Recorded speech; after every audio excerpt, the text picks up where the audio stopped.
Ezra chapter 10, verses 2 and 3. And Shechaniah, the son of Jehiel, one of the sons of Elam, answered and said unto Ezra, We have trespassed against our Elohim, and have taken strange wives of the people of the land. Yet now there is hope in Israel concerning this thing. Now therefore let us make a covenant with our Elohim to put away all the wives, and such as are born of them, according to the counsel of my master, and of those that tremble at the commandment of our Elohim, and let it be done according to the law. Numbers chapter 1. And Yahuwah spoke unto Moses in the wilderness of Sinai, in the tabernacle of the congregation, on the first day of the 2nd month, in the 2nd year, after they were come out of the land of Egypt, saying, Take ye the sum of all the congregation of the children of Israel, after their families, by the house of their fathers, with the number of their names, every male by their polls. So right away we see the Most High is talking about taking a poll on the children of Israel, not the other nations. So we need to find out why they're taking a poll. Verse 3 says, From 20 years old and upward, all that are able to go forth to war in Israel, thou and Aaron shall number them by their armies.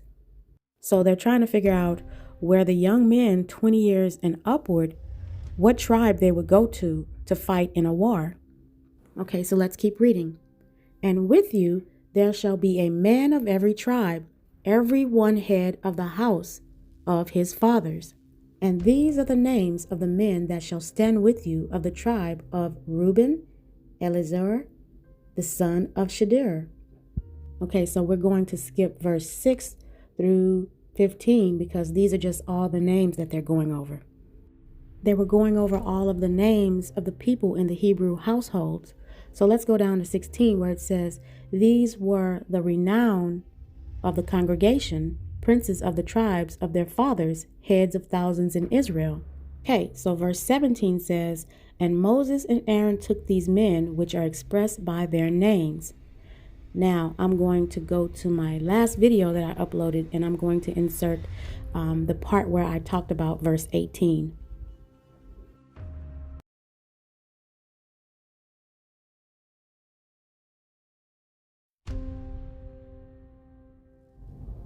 Let's take a look at Numbers chapter 1 and verse 18. This is the verse that, when not understood correctly, has caused many Hebrew Israelites to commit an abomination. This is the verse that people use when they say, You are your father's seed, no matter what nationality the woman is. I can tell you right now that if you haven't read the whole chapter, you will not understand verse 18. Let's take a look at the verse, and then we'll read the definition of pedigree. And it reads, And they assembled all the congregation together on the first day of the 2nd month, and they declared their pedigree after their families, by the house of their fathers. This verse does not say you are the seed of your father. It actually says by the house of their fathers. I noticed yesterday that I didn't finish reading this verse, so it says, According to the number of the names from 20 years old and upward by their polls. And if you do further research, in this context, house means tribe. So let's do a quick breakdown of what this verse is saying. If a black woman from the tribe of Judah married and had a child with a black man from the tribe of Simeon, that black baby would be counted among the tribe of Simeon after his father. If you read this whole chapter, verse 18 will make sense. This law is only addressing which tribe the young men 20 years old and upwards would fight among in times of war. This verse has nothing to do with DNA at birth, but the pedigree among young Israelite men. Let's go ahead and read the definition of pedigree. Number 1, the record of descent of an animal showing it to be purebred. Or number 2, the recorded ancestry, especially upper class ancestry, of a person or family. So now we see that the word pedigree has nothing to do with the mingling of DNA between the Hebrew Israelites and the heathens being acceptable to the Most High.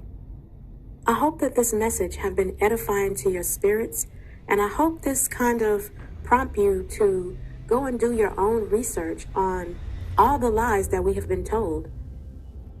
Thank you for listening. May the Most High bless you and keep you and your family safe in these dark times. Remember Matthew chapter 24 and verse 13. He that endures unto the end, the same shall be saved. Keep Yahuwah's laws, statutes, and commandments to the best of your ability. And until my next video, Shalom.